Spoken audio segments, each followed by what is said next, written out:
Thank you guys for tuning in to Hip Hop Hoops. I am your host, Anthony Igadero. Shout out to my partner, Bruce Weezy. You see the merch. Merch is on the way, stronger than ever. So, yeah. Today, we got a special guest, man. Nathaniel Mitchell. Toronto legend himself. One of the real deal young coaches out there. So, he's gonna tap in with us. He just showed up. Nathaniel Mitchell.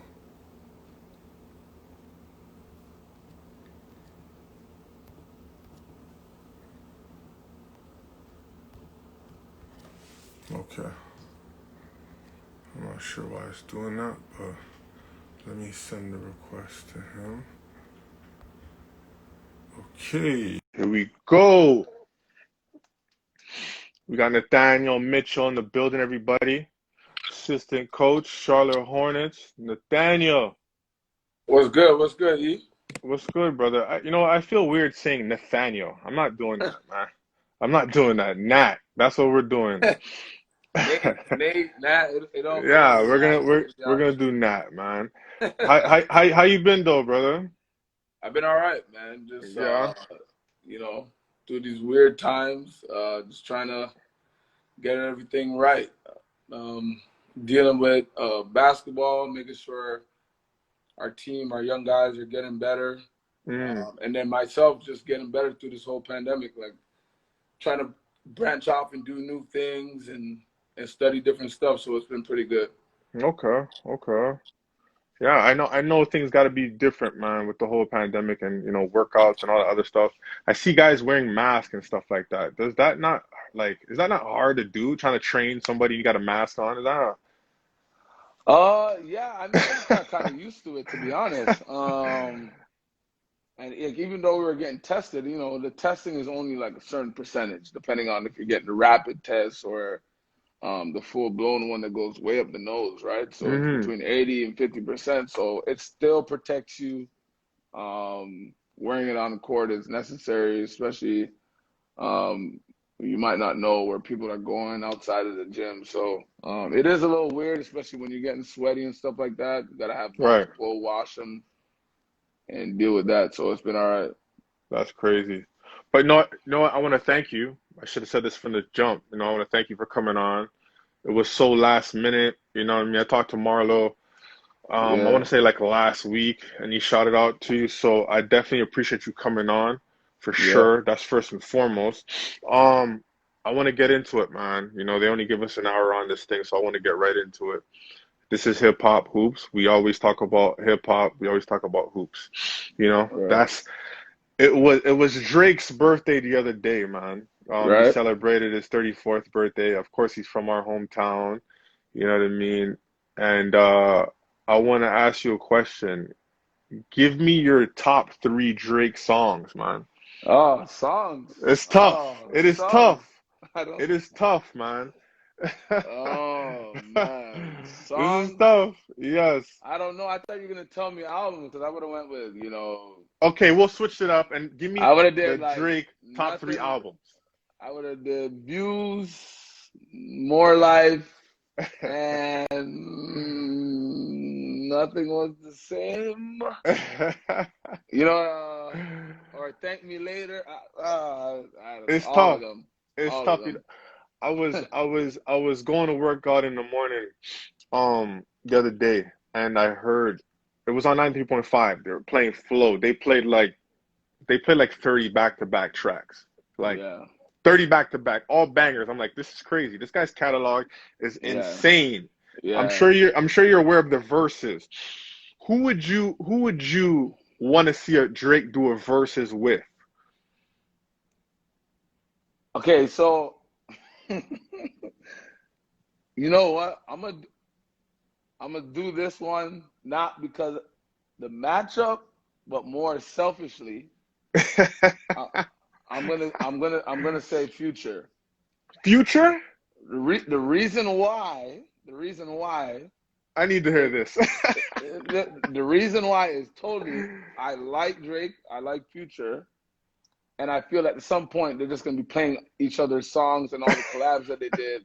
So I would just have fun watching it, and it's not Yeah. really like who won, who lost. To me, I would be the winner, so Right, right, right, right. I wouldn't have any issues dealing with that. That would be great for me. Okay. Fair enough. Last question, man. I'm gonna ask you about this. I wanna give me your top five artists of all time, man. Top Whoa. five hip hop artists of all time. I can't let you off the hook on this one, man. I need to know Well, your top five hip hop artists of all time. E, what's up? this is not like in order, right? This is just No, well, I would like it in order, but just give me your I don't five. have an order. I don't have an Give me your order. five. You ain't got to give me an order. Just give me your five. So we're going Drake and Jay-Z. Okay? He said the baby. Shep, what's up? Oh man, I'm going Drake and Jay-Z. I'm going Biggie. Uh, That's three. I'm going Drake, Jay-Z. No Nas in there? I want to say Nas, but I really want like I've been influenced a little bit with the young guys that I hang out with Okay. and the young guys that I work with, and so a little bit of this new culture. The Futures, the Roddy Riches, the Baby, little Baby. These guys are growing on me. I'm not saying they're in that all-time great, but Yeah. they're really growing on me. Um, Especially, you got to say the baby. I know the baby's growing on you, man. well, um, being in Charlotte, it hasn't really been the case. No. But I'm gonna say, yeah. Oh my gosh. Yeah, let me come back to that one because I think I'm just gonna deal with like I wanna say Pac, but I feel like I didn't get the whole version of that. You know what I'm saying? I didn't. I'm 34, but it was Biggie and Jay-Z, and then Drake came in. The Well, influence. okay, maybe this will help. When you were playing, when you were hooping, who was that artist that you listened to that you was gonna get 30 with? Like, It was Jay-Z Blueprint. okay, Like, you know what I mean? Like yeah. I was listening to like Rough Renegade, Riders and stuff like that, man. I was listening to like Rough Riders. DMX. Yeah, I mean, I hear that. But then, like, I feel like towards the end of college and stuff like that, I was getting Future. Like, he was just coming on the scene, like Tony Yeah, Montana. yeah. But yeah, for me, I guess that was influenced by going down to Atlanta. Mm, Yeah. okay. All right, we'll move along, man. I'll let you live. You didn't give us our top five, but we'll let you live. All right, moving on to basketball, man. I know you as a hooper. Um, I think we actually met when you were at school, I believe. I think that's the I think that's the first time I actually like met you, and I knew that you went. I think it was at Cumberland. I want to say, right? Was that Yeah, Cumberland? yeah. I Okay. played at Cumberland. I know you were at Pikeville. Yeah, I was at Pikeville, exactly. Yeah, and I just like hooping in the city and all the Yeah. summer tournaments and the men's tournament. I know you usually be playing with the Malton guys and Mike Jordan and them Yes. man that. Yeah. Stand up, Um, Martin. My Martin guys. but yeah, that's really the connection. Okay, so when did you make this transition to coaching, man? Because it was like you said you're 34, man. You're Hmm. from the resume that you have is like pretty darn good to only be 34, right? So tell me Yeah. that transition. Like, when did you decide? Like, it was something that you always thought you were gonna do after hooping, and then when you stopped hooping, like, why did you stop playing ball? To What be was it? honest, so the year I got out of school, 2010. Hmm. And if you look back at that time, 2010, that was the NBA lockout year. I Okay. actually remember it. That was when my one of my best friends, Papa Opong, and myself were coming out, and jobs overseas. I mean, I remember like guys like Shep and Rock being around, and at Hmm. that time they were waiting. And these are guys who already established themselves over there, playing a couple of years. Right. So because of the NBA lockout, that basically trickled down to the European teams were waiting possibly for those guys to come over there. At this time, remember, one of the Greece teams, Olympiacos, put out a big deal for Josh Childress. and he Yeah. left the NBA, right? And for a long He time, got paid. I think that was one of the first guys that I could actually remember that went overseas and yeah, got big money. big Josh money. Childress. So Yeah. like so at that point, a lot of the European teams were waiting for the NBA guys, and all it did was trickle. So some of the guys that were playing EuroLeague were, bumped down a league, and the guys that were at minimum status were like getting no jobs. And here I am, a rookie, Hmm. trying to get a job, and it's really, really hard. It's tough. Right. Um, so in the meantime, while I was at home training, and just to like reel it back, like my last year in high school, I actually coached the junior team. I was an assistant coach with the junior team. Um, Why you were still in high school? yeah, like my senior year, I played with Oakwood, Yeah. and Mr. Miller was the head coach of the junior team.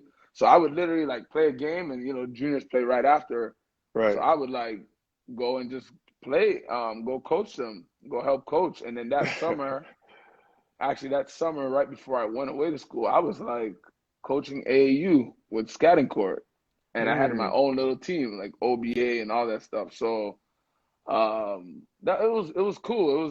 It was good, and that kind of jump started everything. But everything in that year off after school, with the tough times of becoming a pro, um, I started coaching AAU with grassroots. Um, I started dealing with.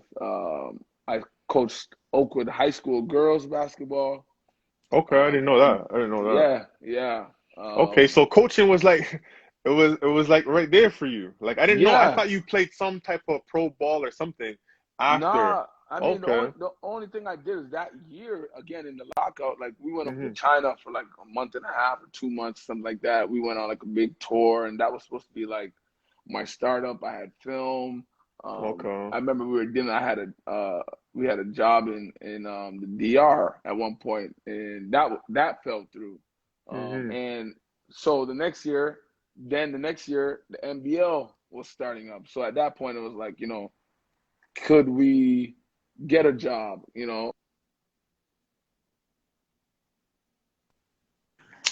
That didn't happen. Even in the NBL situation, it was like kind of last minute. And I don't even think I was here for some of it. So it was a little tough, but at the same time, coaching kind of was like in my blood, as you say. It was a blessing to get those Yeah, man. opportunities, and directly started just like giving back to youth and connecting with youth. That I I love it. always felt that was good, because in the summers, that's what I did. I would come home and I'd work out Yeah. with like the young boys that were like all playing on my AAU team at the time, which But kind of, you'd also train like the older guys. Like I've seen you in the gym with Denim. I've seen you in the gym with Chef. yeah, Seen yeah. you in the gym with Fran, man. Those guys, right? So. So it kind of branched to where I was like, because I was coaching in the high school, and I was coaching the AAU. I took it like I always at some point knew I wanted to coach NCAA basketball. That was my thing. I Hmm. wanted to be a head coach in NCAA. I wanted to recruit.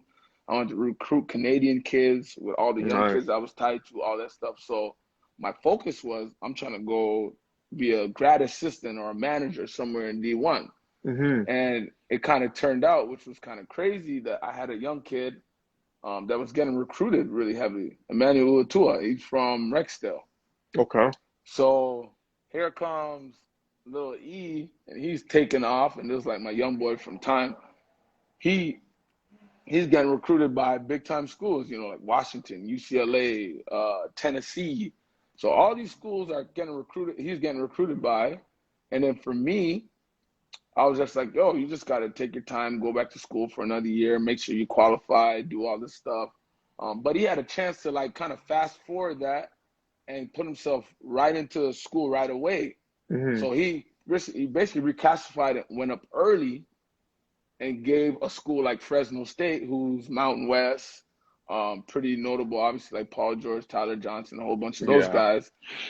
He put himself in a situation to get recruited by them, and I built a pretty good relationship with the head coach there, who was the assistant at Texas that recruited Corey, Mike Kabongo, Say his name. I know his name. Rodney Terry. There you go. Right. Yep. So it kind of opened the doors. It was like big time coincidence that he had that relationship with Ro Russell. Yeah. Told him about me. I'm a young, aspiring coach trying to be a grad assistant and this, that, and that. And as a black head coach in the Mm-hmm. Mount West, he gave me an opportunity to be that. And as that, like, I was trying to help Emmanuel get into school. So I was like, hey, man, you need to come along. And we already had a Canadian there at the time, Braden Anderson. And so we ended up getting Emmanuel to commit to us. And that kind of that was kind of the start of everything. Me being a Division I, like, grad assistant, assistant coach. Mm-hmm.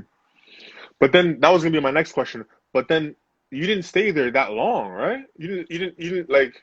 Nah, it was my version of a one and done in college. So what? Because you went to Maine after, correct? The next following Yeah, year. So yeah, let yeah. me ask you a So question. When you were the coaching Division 1, like that dream, was it out the window after you went to Maine, or did you want to uh, come back to Division 1? uh it, it was tough because I wanted to be, again, I wanted to be an assistant coach. I wanted to be doing the one coach. And at the time when I had got the job offer to go coach in Maine, and Mm, in my brain, all I was thinking about was like, I don't know, I want to try to stay in college. right, But my head coach, Ronnie Terry, was like, listen, man, when you get an opportunity to work in NBA organizations with GMs and stuff like that, you take it and run. You can always come back down to college. You can't just go to the NBA. It's right, less right. jobs, it's less opportunity. So he's like, listen, you go there, you get better, build your resume and your network. And if it Mm-hmm. doesn't always work out, there's going to be a lot of college coaches that would want somebody of a G League talent, NBA talent to come that down. So I took those words. Um, and anytime somebody likes the work that you do and they're encouraging you to leave, like, you gotta take that. You gotta run with that. And go and grow. So that's what happened. I got that job. I went to Maine, and in my thought process, again, I'm thinking, like, if I have a good year here, a good year here, um, I'd be able to get a better job in college, and Right. things of that nature. And so it was always on my mind. But honestly, the pro life was good in terms of it was all basketball. That it was good for me, and then I just kind of switched my mindset. Like, man, maybe I can coach in the NBA, and maybe I can do the things that I'm doing here at the NBA level. And so my mindset Mm-hmm. all switched, because it wasn't ever about being in the NBA. Right. One time, shout out to my guy Tony. Moment of Touch just joined. I'm actually wearing his apparel. Got to Okay. support. You got to Shout out to support. Tony. Yeah, you got to Yes, support the sir. black Is businesses. he You know is what he I is mean? he from Toronto or is he from out there? Nah, Toronto. See, Okay. Shout out six. to Tony. Oh, Yeah, okay. Oh, that's slick actually. I just seen it now. Okay. yeah. You got one. Shout See, out to Tony, you got to man. get him some flight right there. Okay. But yeah, that's pretty much how it all happened. That's how much went down. You know, and it was crazy. We had a great year there. Lasted 1 year there in Maine because the Raptors opened up their organization with Hmm. 905. That kind of just brought me home. And so, Well, what about as far as getting on the coaching staff with the Canadian team? Like how'd that all happen, man? whoa, yo, to be Because honest, because like, because you've been involved in Canada basketball for quite some time now, man. yeah, 2016 was like my first real experience. So Right. it's been 4 years at the senior men's level, Hmm. helping out. And like before that, like, I done volunteered with the cadet team, with the junior team, Roy Rana, Shout Coach out to Roy Dave, Rana, man. He's a real one. and so I got opportunities to help out and volunteer there. I also was working with the young players, the young kids that were around, and that helped. And to be honest, uh, guys like Jermaine Anderson, Denham Brown, they were the ones that Hmm. sat me down in front of Rowan Barrett, right, along with Ro Russell, who made that connection as well. And they were like, listen, this guy is training guys in the city. He's getting guys better. He's really good. We need to give him an opportunity to work with some of our national teams or some sort of that nature. And Rock it is a kind, real one, man. I love Rock, man. I yeah, love and Jermaine Anderson, man. that kind of just it kind of took off. Like, he gave me an opportunity to get in and help and volunteer. It just so happened at that time he had an 11-year-old son that he wanted me to help train as well, and I started working with his son, Yeah. and no, I didn't know. I didn't know Yeah. that that kid that was 11 years old at the time was going to be It's the gonna number be 3 pick in the number 3 2019 draft. pick. Which That's was crazy. wonderful. So I I mean, there's love been it. a lot of things that have just happened over the time, and again, sitting down, watching practice, trying to learn. Jay Triano sitting there, and I remember Junior Cadogan, Jermaine Shep, those guys were in camp, and they told Jay, hey, this is the guy that was working us out throughout all the times when we didn't have a gym, this, that, and the third. So he came over there to thank me and said, listen, we need more guys like you in the city. Tomorrow, we're having practice again. If you want to come and watch, you should come and watch. We'll get you some gear, and you just come on the court and rebound. Right. And I was like, That's man, I dope. appreciate the opportunity. So I remember canceling all my stuff the next day. And I had like a little job I was doing in the morning, called in, said, nah, I can't go. I went to practice, and I'm literally helping out, like just rebounding, wiping the floor, doing whatever. Sat through the whole That's dope. practice. At the end of the practice, CJ McCollum walks in, and he wants to work out. And one of the trainers at the time, Phil Handy, was there doing his thing with him, and I'm just rebounding for Phil, rebounding for CJ. Right. It was crazy. And then the next year, they told me to come back and help out again. And lo and behold, I was literally volunteering. I kid you not. Volunteering, wiping floors, rebounding, passing, doing whatever was needed. And 3 of the coaches, one got a new job, one's mother passed, RIP, and another guy, Phil, at the time, they were going for a deep run with Cleveland, and that's the year they actually won the championship in Came 2016. down 3-1. So Right. the trip with the national team was in June, and it was like, well, Phil's with them, Tristan was with them, so we had 3 coaches that last minute couldn't make it, and basically they were flying to Italy in 2 days. And they finally got the word that the coaches weren't going to be able to go. And Jay literally looked at me and was like, hey, can you pack your bags and come with us for a month? I was like, yo, yes. And I kid you not, I told my mom, go on my drawer, take a picture of my passport and sent it to me. She sent it to me. I gave it to our operations guy. He looks at it. He's like, yo, your passport expires in 2 months. They won't let you over. So I was like, no. So I literally went downtown, got it expedited, picked it up the next morning, packed a bag for a month, and we were gone. And we went to Italy, we went to Croatia, and then we flew to Philippines for the Olympic qualifiers. We ended up losing in the championship game, which was my first experience in almost making it to the Olympics, right? We lost to France, and Tony Parker went crazy in the last 2 minutes of the game. Who was all on that team? With the Canadian team? Yeah, Canadian team. Canadian team at that time, we had Corey Joseph, we had Tyler Ennis, Ken Burst, Joel Anthony, Tommy and Phil Scrub, Brady Heslip, Ken Burst, Joel Anthony, Tristan Thompson came over. Tristan Thompson just won Game 7, celebrated with his teammates in Vegas, right?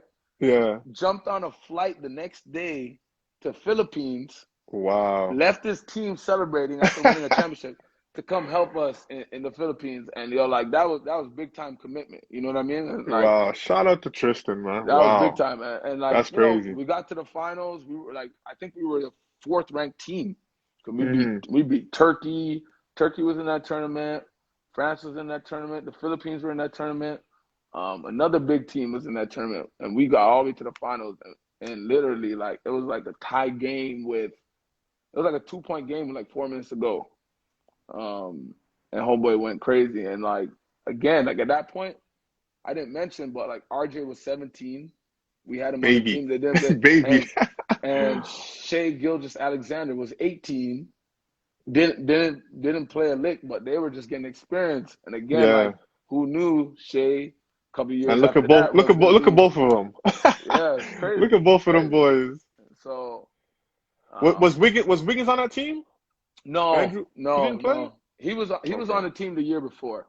Okay, that's what I'm thinking. All But right. that was the crazy time where like it was contracts year for a lot of guys. They were signing Mm, it was risky for a lot of players. So like yeah. a lot of people always try to give some of the players a lot of heat for not playing and not understanding that like listen, I'm in my contract year. If I play before July 1st and I get hurt, now I'm out 120 million and no one to really back that up or support How that. you You gonna know what I mean? argue with that? Yeah. So it's tough. It's tough. Yeah. So you started working with Stackhouse. How is he, man? I've been hearing so many stories about him. He's tough. Yeah. He's the how is he as a coach or just even a person? Man, Stack's a disciplinarian, coach wise. He gives as much as he needs and tries to get the best out of his players. Mm, Tries to put them in situations to get better and be the best that they can be. And this is a guy with a lot of experience, right? 18 years in the NBA. So the amount of coaches, I think it was like 11 teams, 18 years. So think about the amount of coaches that he's gone through, or some coaches possibly twice, right? Like I remember him telling me, He like, had Dean Smith. right? I mean, yeah, and that's just college. Like I mean, Yeah. he's been taught by the Van Gundys and all these guys in the NBA. Some Mm, cases he's been taught twice, and he tries to bring that world of knowledge and put himself in situations where he is like, it's almost like he has so many plays in his head because he's like, yo, I used to score on that play, that play, that play. mm, You know, this is a guy that averaged 30 points in the NBA at one point. So I mean, he has a world of knowledge of what's going on and really brought that squad together. And as an assistant coach, I was there just to support and yeah. try to help the players get better. And we ended up winning a championship his first year. I think we lost in the championship the next year. Okay, But okay. 2 years I mean, history made, really, in the organization. Like, so it was So good. that's crazy. The first year you guys get together, you guys win. And you know what's Yeah. crazy is because you guys had a lot of Canadians on that team, right? You guys had Uh, Negus was on that team. we had Negus. Uh, We had Brady. Brady was on that team. Yeah. Yeah. Was that it? No, was Dwayne Notice on that team? No, Or he was it? was he was on the team 2 years after that, and Okay. Dwayne just got there, and I already left. But Okay. the Raptors organization, in terms of 905, has done a great job allowing Canadians to have an opportunity to always get on that platform. Interesting. And to be honest, it hasn't been really like, let's just take a Canadian to get a Canadian, but most of them have played a lot of minutes, have started, and supported and really contributed into a winning situation over there. Mm, yeah. So how did it feel, man? You won a championship. Yeah. You know what I mean? First year together. Like, what was going through your mind when you won that chip, man? I mean, like most people, like I told you, like I thought that I was just going to be an assistant coach in college. And it kind of put me in a situation where I'm in the G League. I had a successful year in Maine with Scott. I came with a 905. We had a decent year with Jesse. The next year, Stacks there in his first year, we Because you're like win. the same age as a lot of these players. Yeah, somewhat, You or know? or or maybe just a couple years older. Yeah. So I mean, the relationship piece was there, but at the end of the day, I can't thank my players enough for being so respectful and giving me my platform to coach them. Hmm. Um, they know that I was hard on them when it needed to be. I could relate to them when it needed to be. And they knew I was invested in them to get better as individuals and people and as a basketball player. So that really helped me to coach them in a manner where some people may not be able to coach them. So Right. that was good for me. Okay. So you spent 2 years with that 905, Three, and yeah, oh, three, 3 years. Okay, 3 years yeah. with 905, and you end up leaving, and now you're at Charlotte. Yeah, yeah. So So how did this happen? Because it was big news. It was yeah, big news. at the end of my third year, we had just won the championship, and that was going into a year again with the national team again. But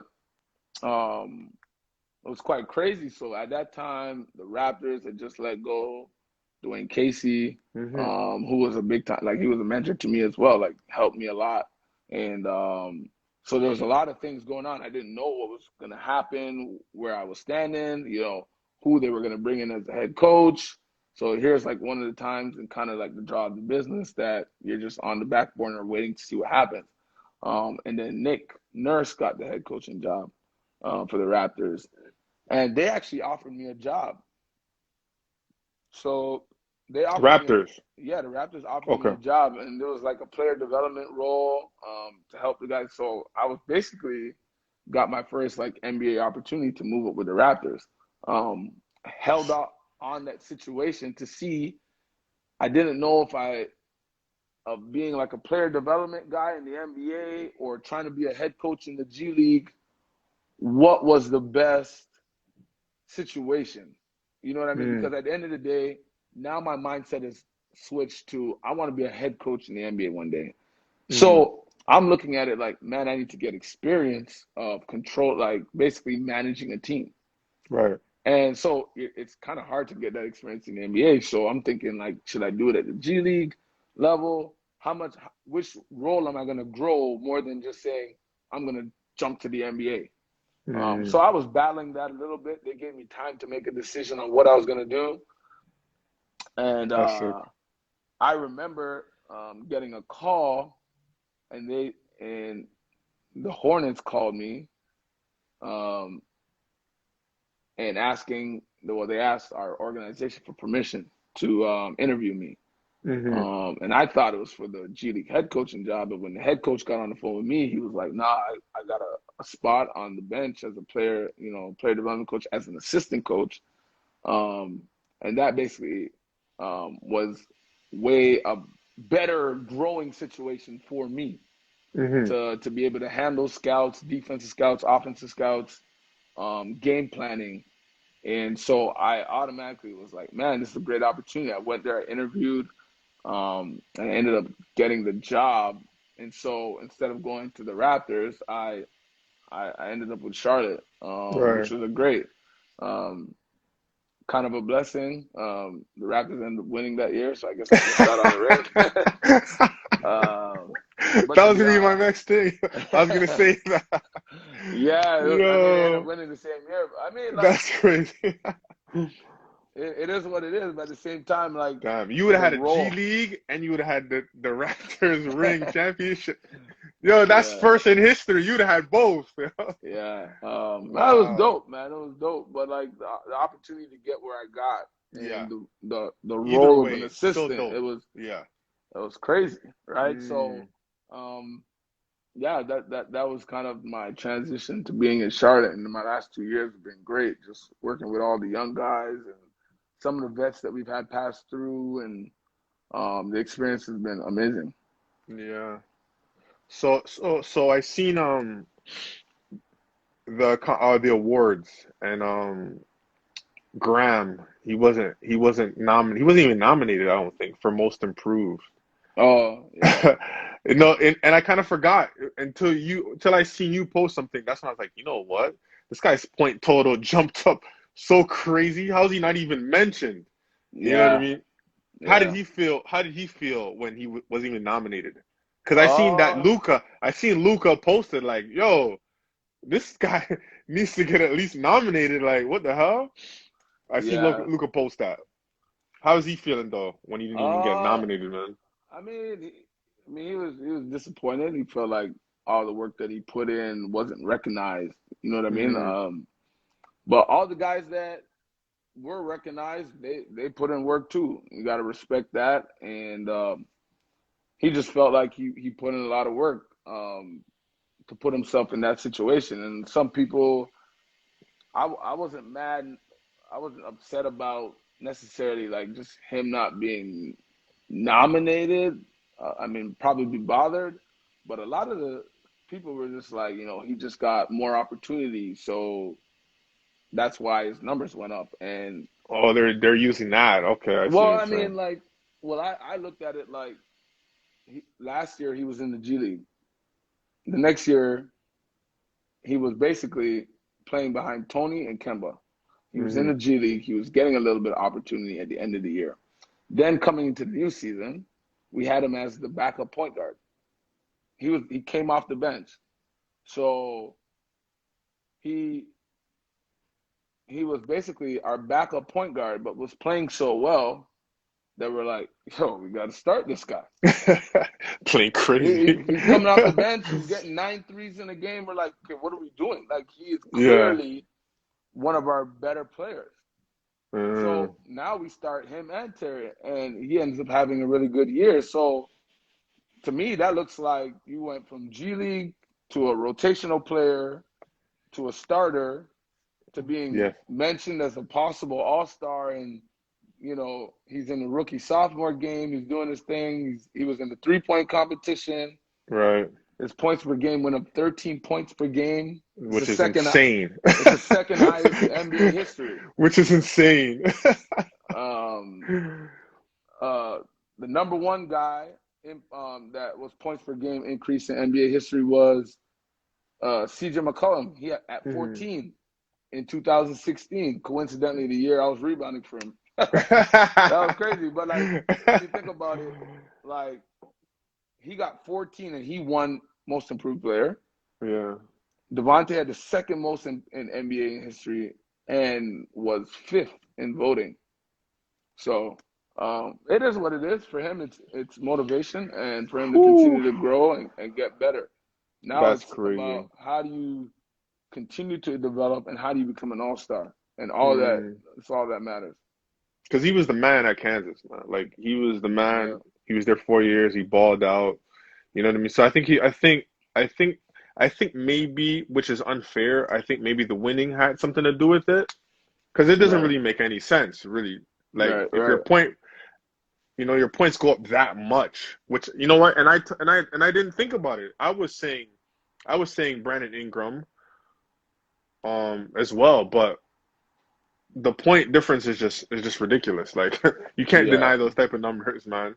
Yeah, I mean, there's a lot to go into it, and so the conversation now is with the young players is, okay, let's figure out the reasons why it was denied, why, and then dive into that, and then now we're gonna look at how to be more efficient in those areas. So you give nobody any ammo or any excuses for you to continue to grow in your own game. And at the end of the day, this is about getting paid. This is about improving your value as a player, especially when most people didn't think you would be here. So that's the best thing for you to continue to do. I'm gonna answer a few questions, not now, but I wanted to ask you this: preparation.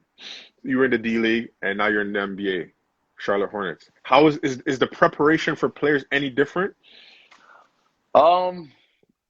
Yes, absolutely. Because in the G League, you don't get the superstars in the G League. You know what I mean? You're not gonna get the LeBron James. You're not gonna get the Kyrie Irving. You're not gonna get the Kevin Durant. And what those guys do in terms of preparation for players is pose matchup problems that sometimes your pick and roll coverages are a little bit more extensive throughout a game. And I mean, usually in the G League, you can say, hey, we're going to do this on the sides and this in the middle and keep it kind of like that. Maybe one player, you're like, hey, we're going to switch this guy. In the NBA, you can say we're going to do one thing on the side. We're going to do this in the middle of the floor. But when this guy's in the pick and roll, we're going to show. When this guy's in the pick and roll, we're going to trap. When this guy's in the pick and roll, we're going to squeeze up and go under. And so there's a lot more things going on that your players have to be aware about in the preparation. And then understanding that on the right side of the floor with this guy, we're going to push him left. On the left side of the side, we're going to push him right. Like, because these are where details are crazy. Right. These are where these guys are very good, right? These are where their hot spots are, where they're most efficient are. You know what I mean? Like, I mean, for most of the piece, some people try to push a lot of people weak, which left-handed in the middle of the floor, right? Because typically they're not great passers going to the left. You play a guy like Lou Will or Kevin Durant that can really score going left. Well, you're putting yourself in a bind now. So your whole team has to play one coverage and then the guy gets in pick and roll, you're like, oh snap, I got to force him right. And remember that at a split of a second, right? And do that. Yeah. But next thing you know, it's like the combination is different because now the big that is setting the pick and roll is now a shooter. So you can't be back and forcing them, right? You got to be up and showing and getting under and over and over and under. And now trying to get back to the shooter while this guy's trying to cut you up and go back left with speed, right? So Yeah. That pick and roll in the NBA is crazy. yeah, It's so and crazy. I mean it all comes down to it all comes down to the player combination and how do you adjust going through each stage. Hmm. Okay, we're gonna answer a couple of questions, man. So, we got Twin on here. He's asking about PJ Washington development outside jumper, man. Because I don't think he shot a lot when he was at Kentucky, Mm-hmm. and Bridges on his jumper and handles. So he wants to know what went into that. Right, man. PJ improved from his freshman year to his sophomore year at Kentucky, He definitely did. becoming a better shooter. You know what I mean? Shooting a high percentage. I think he was at 37% from what he did his freshman year. Mm, Luckily for me, because I had a little connection with Shea being Canadian, I used to watch Shea's games at Kentucky, and PJ was a freshman. They were both freshmen at the same time. yeah, So I got a little hang of really getting to understand and know his game. right. Um, and then so his sophomore year, again, watching a guy like Andrew Nemhart at Florida, and when they play Kentucky, you're watching Mm, PJ again. And here's yeah, PJ is a yeah. whole different player. He's a better shooting guy. They're going at him to him in the post. And to be honest, like the work that he did prior with the people who he worked with in college and him focusing as him as an individual, as a player, is what became for him to become a really good shooter. Mm, Um, I mean, we did some things pregame, but pregame or training camp to try and help him. But to be honest, he came out his first game, and I think he set the rookie record for most threes in a game his yeah, first man. game. He So looked real comfortable out there, as man. yeah, as much as I would like to say that I had something to do with it, I was just the rebounder. Yeah, yeah, Yeah, I mean, most of the time these guys are really good, man. They put in a lot of work, and you try to guide them certain ways, but yeah. it's them that put in the work, and it's them that really put themselves in situations to be really good. Okay, that's what's up. Andre Miller, he wants to know if you had any interactions with Jordan. I mean, that's the owner. We shake his hand when we see him. Yes, sir. No, sir. Um, that was good. I mean, probably the coolest thing that I got to do was us as a team after we had the last dance. You know, he came on and spoke to us. Kind Mm, of came to us like an in-depth, like, well, yeah, this is true. This is true. And so we got a little bit of a behind the scenes, I guess, and answered questions, which is it was really cool, man. But I guess that's the perks of that gotta being the be owner of dope. the team. Yeah, yeah, That gotta be dope. Jordan coming to your practice and like giving you a pep. That's nuts. yeah. Um, my partner, Mr. Bruce Weezy, shout out to him. He wants to know on a pick and roll situation, like if where would you push Braun? Like if Braun was Whew. in the pick and roll, how do you push him? Where do you send him? I mean, that guy, he's so good, man. I think you have to have you have to have plan A, B, and C ready to go. Yeah, You could start with your regular coverage or whatever it is. I mean, right. he's a guy that really likes to score going left, but can really pass going right. So, like, what do you want to die with that night and kind of pick his poison, right? I mean, you can go under, but not. He's proven he can shoot a three off the bounce, especially with time and space. Mm, And so, for me, I mean, with that guy, you got to hopefully you have some type of matchup with him. And if you have a matchup that you can possibly switch a pick and roll and take away his playmaking and live with the one-on-one scoring, but then he's proven he can do that as well. So, mm. um, really start with one. Maybe I would say I'd make him more of a passer, but he's a really, really, really good passer. So I'd start him off probably going right, and if you getting everybody else involved, push him going left, and then if he's scoring too much, I try to switch him and turn him into a one-on-one player. But then he'd probably take the little guy to the block and the big guy in Like the he always perimeter. does. And just try. I mean, with those guys, man, they're so good. You got to give them multiple looks because if they understand your schemes defensively, They kill you. they pick it apart. And to be honest, Mm-hmm. that's what a lot of players. I think just as a coach, and the more you see basketball, the teams that are switching up their coverages and giving different looks the most really put, they put the defenses or the offenses in a bind. That's crazy. That boy's causing all kind of nightmares, man, when he come off that. For sure. Yeah, that's wild. I was just about to ask you. I'm gonna ask you a question before we get to this, because this is a tough question you gotta answer. We want you to answer this one. The Lakers just won a championship. Are you putting an asterisk beside that? And I'm asking you this, the only reason why I'm asking you this question is I've heard numerous people like Stephen A. Smith and other guys on TV, they would say, well, KD didn't play, Clay got hurt, so the Raptors championship, that's an asterisk. That's an asterisk. But then we come to this bubble championship, and, they're over here saying it's not an asterisk. Asterisk championship for the Lakers this year?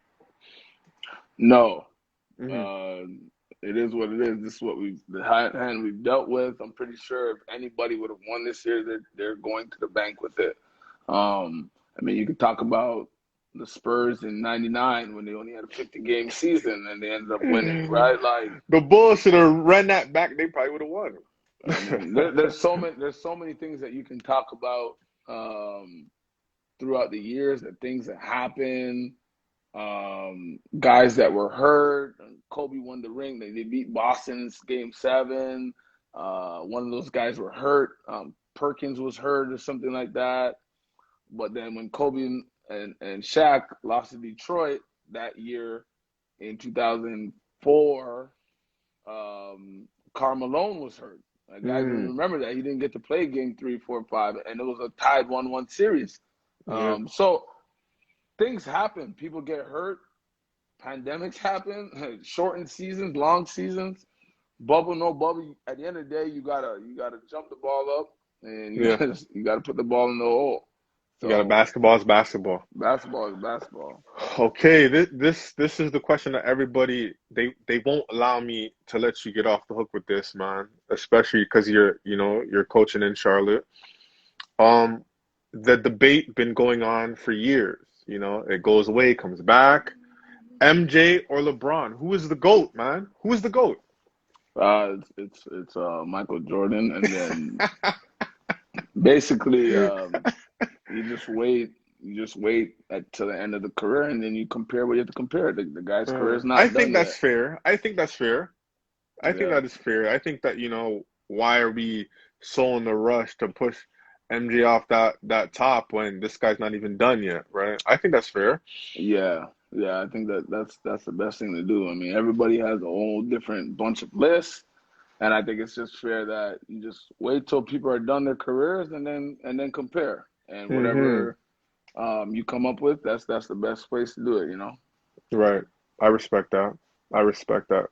So, tell us about Front Row Perspective. That's your show? Yeah. Talk about it. Tell us, man, where we can watch it at. Plug it, man. I mean, to be honest, I really just did it like out of boredom in the pandemic, and I had a lot of people calling, texting me, Zoom situations that were like, they really want to learn more about the game. And so what I thought would be kind of cool is to get people,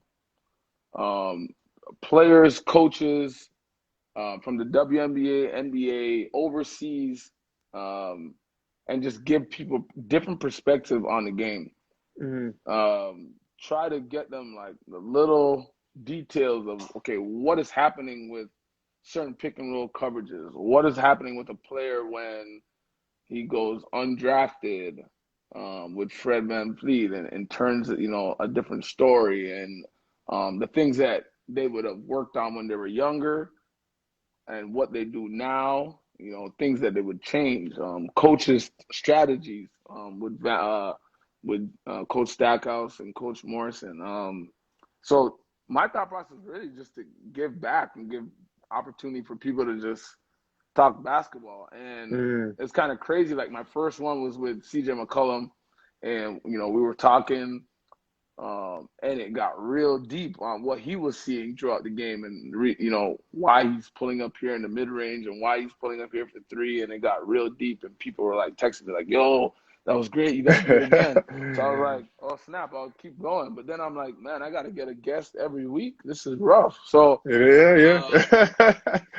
I just said I would do 10 guests. I did it. I actually have all of them saved. They're just chilling on my laptop. I just haven't reposted, and the only one that's probably on my page is the last one with me and Coach Stack. Stackhouse, yeah. But I think I have the other 9 episodes on my laptop, and I'll just keep it for a rainy day. It's not something You gotta put those out, man. There's basketball minds, man, that wanna watch those things, man. Yeah. These guys are going at the MJ. They're still on the MJ stuff right now. I'm They won't let it go. I'm not gonna get involved. Not gonna get involved. Okay, so Nat, can you talk about Eastern's greatness? Yo, Who's that? Rock? Rock's there's Rock. question? He said, "Can you talk about Eastern's greatness?" I Yo, could, listen, man. but We know how great Eastern is, man. Come on now. do you know where they're located? Because they don't have a school right now. Oh, I know Oakwood's still up. still going. They actually posted on Instagram the other day. Shout out to my alumni, Black Yes, Lives they Matter, did. with all the teachers. I wish They Eastern could absolutely do did. that, but there's no teachers at Eastern anymore, so it's Shout rough. out to Rock, man. Yo, last thing I'm gonna do before we go, I want you to tell me if it's correct or not. Okay, we got this here. Can you see that person? Can you see that person on the end? It's KB, but Yes. you're blocking it, but it's KB. Okay. Okay, so they're saying, is this the top 3 skilled players of all time? Would you say yes? Who would you put in? Who would you take out? 100%. For me, yeah, those guys right there. Those guys. Right there? I think KD's like when you talk about size and combination of everything, he's Crazy. like one of the probably the most set offensive players I've ever seen in my life. Like I couldn't even imagine how that is trying to defend that. Yeah, it's tough. Okay. Tough cover. All right. What about this? Talk to me. It's kind of big. Is that T Mac and who? It's T Mac and KD. Who both in their primes. Mac in his prime. Is he better than? Would you take him over KD? No. No? It's not even close. That's a tough one. Okay, what about this? Oh, you can't even see. I can't even move my head. Wait, you got Dwayne Wade, Kyrie, LeBron, Bosh, and AD versus Steph, Russ, KD. Who's the other 2? Oh man, I can't even see that other one. I can't. The other one is. Hold on. The other one is. Is that Ben Simmons? No, that's Klay Thompson. That's Klay Thompson. Okay, but who's the big? The big is Draymond Green. Okay. So that's at the top. So it's actually 3 Warriors. Yeah. Okay. So you want to take him? Yeah, who you taking? Yikes. Klay Thompson, huh? Mm-hmm. Kyrie. The best. It's been proven that the best player, his team usually wins the 7-game series. Whoever the best player is, usually wins the game 7 series. So I'm assuming you're saying Bron is the best player, right? Or KD?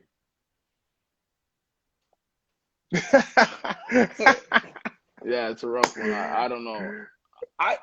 To be honest, it's a toss up between the two. I think obviously a lot of people say like LeBron, his accolades, Hmm. resume is greater than KD's for Oh, sure. Like yeah, his resume is greater, it's not even close. 100%. But But today, if you faced off, I mean, you're not gonna really compare teams. But the last two times they faced, he was the better player in that series. mhm. Um, so I would think it's a matchup. Whoever can win that matchup right there would win the series. Mm, that is Yeah. definitely a tough. That's definitely a tough one. Okay, last one. So we got our Raptors, 2019 versus this year's Lakers. Who you Yeah. going with? Who you picking? If that ever was ever supposed to happen, what matchup you going with, man? So we got Dwight versus Mark Gasol. You got AD versus Pascal. So they're already up. It's 1-1 in that matchup, kind of, right? Oh no, Yeah. JaVale McGee versus Mark Gasol. Uh, okay, so all right, you give it to the Raptors. Okay, then you go AD versus Pascal. You're gonna go with AD, right? And then you go LeBron versus Kawhi. Toss up. Who's Toss at up. who's at the two? We got Danny Green. Danny Green versus Danny Green? We gotta No. take we'll take Danny Green versus Pope. But no, Danny Green started, so you can't really. Can't take him out of there. We can't put Caruso in there or Nah, put I think it's Rondo in tough. there. It's tough. It's tough. It's tough. And then you got Caldwell Pope versus Kyle Lowry. It's tough. I don't know. It's probably a nice 7-game series. I think it would come down Mm. to the bench, um, and who was showing. And I think the crazy part about both of those teams, man, and it goes back to versatility, is they've shown that they can play big. Hmm. They played the two bigs against the Lakers. Played the two bigs against Portland. They played him Then against they Denver too. against Denver, and then they played against Houston, and they went all small. And then the first game against Miami, they started off big and they were losing, and then they went small during the game and they came back and won. Yeah. Um, so it's been both teams have done that. Even with the Raptors, you saw the Raptors this year had OG Anunoby at the 5 Yeah, yeah. against Boston. So it'd be a tough series. Seven games. I guess I'll root for the home team in that one, Toronto. uh, that's what's up, man. But brother, man, listen, I appreciate you taking your time out, man, coming here, sitting here with us at Hip Hop Hoops. Thank you for the support. It was interesting, man. Yeah. A lot of people got to see through a NBA coach's mind, and listen, man, you gotta release those tapes, man. Release those tapes. Let people see what you're working with, man. But I I want to think thank you for coming on, brother. I really appreciate you. yep. You know what I mean? When you're in the city, we got to do it in person. We're only doing this because of the whole Corona pandemic thing going on, Right, but right. we got to do this in person. You know what I mean? So I want to shout you out. Good luck to you. I know you're going to be a head coach because you're a young talent. You're a mastermind, basketball mind, which I love. So I want to wish you all the best of luck. I know you're gonna do well. You're gonna do it, man. I believe in you. I Yeah. do, but I believe in you, man. So I know you're gonna get what you want, and you're gonna be an NBA head coach one day, man. And we're gonna do it again. We're gonna Appreciate do it. it again. So, Appreciate it. Appreciate it. so I appreciate you, brother, man. All Thank right. you once again for the support, brother. All right. Appreciate it. All right, Later. later. There you have it, Nathaniel Mitchell, guys. Young black assistant coach for Charlotte Hornets. Um, doing his thing, man. Doing his thing. Amazing with skill development, developing the youth, and it's he's gonna become a head coach one day. I believe in him, man. His resume is incredible already. You know, only 34 years old, and look at his resume already. He's coaching, an NBA team. But Thursday we have an interview, 7 o'clock. Um, it's gonna be dope. My partner has it. infinite hip hop. It's gonna be dope. So I want you guys to check it out. Don't miss it. It's gonna be amazing. You know what I mean? Thanks everybody for tuning in. Hutch, you know what I mean? Bruce Wheezy, shout out to you. Shout out my partner, Mr. Bruce Wheezy. Shout out to everybody in the comments, man. Everybody in the comments, man, who made this fun and interesting, man. Canarsie, Plant Based, my boy Darby. Thanks all you guys, man, for, tuning in. You know what I mean? Shout out my boy J Rock. All you guys, man. Don't miss Thursday's interview, guys. It's going to be dope. Peace.